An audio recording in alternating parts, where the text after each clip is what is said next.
I call the honourable member Andrew Little. Thank you, Mr Speaker. It's a pleasure to talk on the Prime Minister's statement, and I say to the member who's just resumed his seat, these jobs that he talks about that this great national government has produced, I wonder whether it includes the 120 jobs that are going in a few weeks' time out of Fitzroy Yachts in New Plymouth, or the 125 jobs going from Goodman Field in Hamilton just last week, or the 19 heavy engineering jobs also going from New Plymouth announced just 2 weeks ago, or the dozens of subcontractors who've lost work because of the collapse of Abode Build and Design in New Plymouth just a couple of weeks ago as well. What a great record in Taranaki this government is showing. What a great record, and that member is partly from Taranaki King Country. And I have to say about that speech, Mr Speaker, that is the most sort of statistics-ridden speech, the most energetic speech I have seen that member give. And I have to say it is a great disappointment that at the tag end of his career, he should give the twilight end of his career, I'd say the very rainy dusk of his career, he should give a speech like that and illuminate us all just about his talents. What a pity this House is going to lose it, and what a pity for the people of Taranaki King Country. Perhaps they will make way for someone who understands what the modern economy looks like, what the future of jobs needs to look like, high-value production, high-value jobs, highly skilled, all the things that this country needs and that this government is failing to deliver on. Because since the 1st of January this year, this government has been desperate to convince New Zealanders that it's all right here.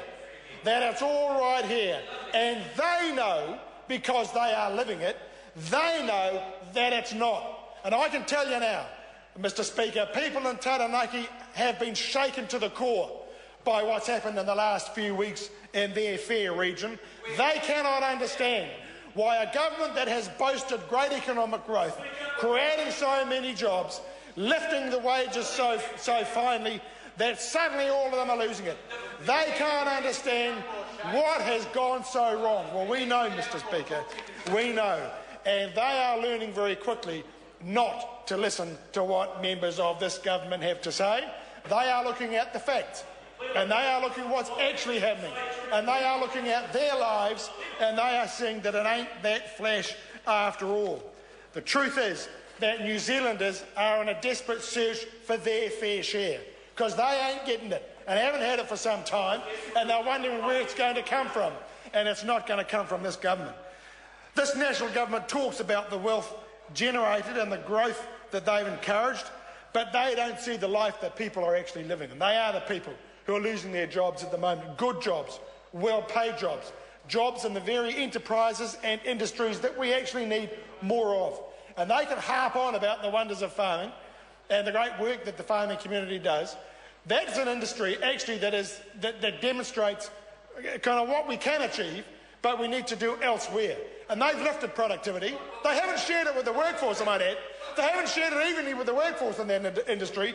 They've lifted productivity, but that isn't going to be enough to pay the bills that this country faces well into the future. And that's why only the Labour Party is the only party talking about real investment in the next phase of economic development in this country. It's long overdue. It's long overdue.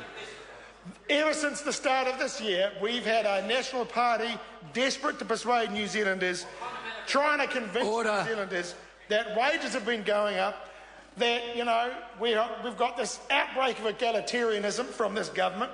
Yeah, right. That public debt is under control. Definitely not.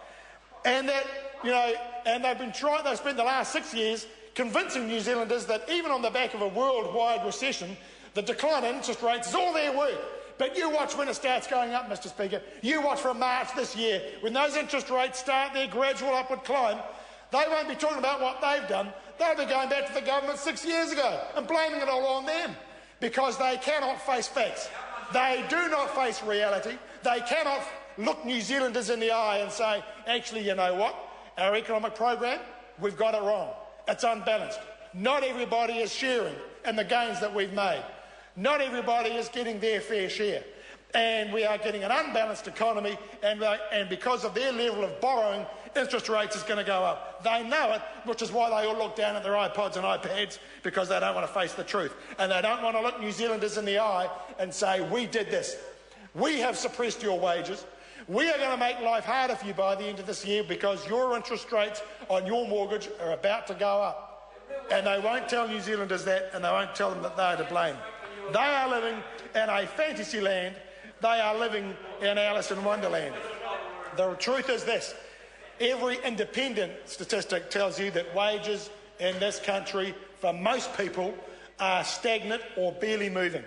You've only got to look at the labour cost index that shows that it has barely moved. It has moved in sync with with price inflation. And I'll tell you what the other triangulation point is the census data that came out last week. And that is the biggest data set you can imagine. And that also has shown that while inflation has gone up about 1.6% in the last year, wages have moved the same way. Here's the contradiction that the National Party faces. Having convinced everybody that average wages are going up and we're all living a life of great riches, Bill English 2 weeks ago said it was time for employers to put wages up. But why, if we're enjoying these bounteous wage increases under this government, would the Finance Minister be urging employers to put wages up? Because the truth is he knows.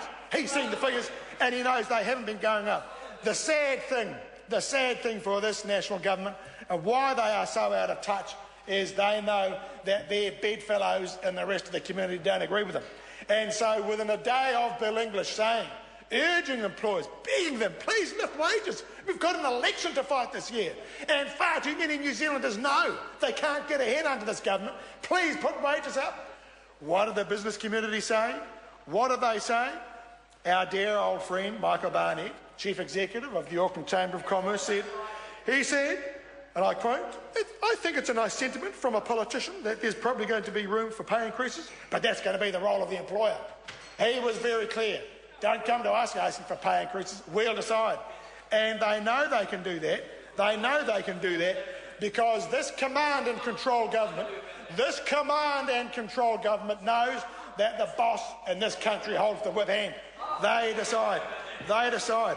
And so it didn't stop at Michael Barnett. Oh no, the other great National Party friend, the Employers and Manufacturers Association, open brackets, Northern close brackets, that would be Kim Campbell, my good friend Kim Campbell, who was a good employer in his day. He's now the Chief Executive of the EMA Northern.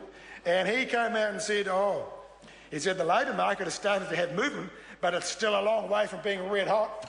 It's still a long way from being red hot. And in terms of wage rises, you've got to get productivity to match the wage gains. Here's the message to employers in New Zealand. We've had productivity gains in this country for the last 20 years. Productivity has gone up 50%. Wages have barely moved as a consequence. And actually, the productivity gains have all been captured by business owners and barely passed on to workers. And that's got to change because we are out of balance and we are out of sync. And something needs to change. Something needs to change. And if there's anybody who needs to get out more, it's not the Salvation Army. I mean, the problem with the Salvation Army is, of course, they don't set up their soup kitchens in Parnell, or in Fendalton, or on Ireland, or in the wealthy areas occupied by National Party MPs. They are there with the people who are doing it hard. They are there on the streets with people who are doing it real hard. And so John Key might not have seen a Salvation Army caravan, but there are people who are dependent on it. And the Salvation Army has confirmed the number of people drawing on their food banks has risen. And I know getting around the food banks in Taranaki at the end of last year, they couldn't explain why the number of food passes they're handing out has gone up. They couldn't explain it because all the messages they heard was things have got better. This government has run out of time and run out of ideas, and it is time for a change.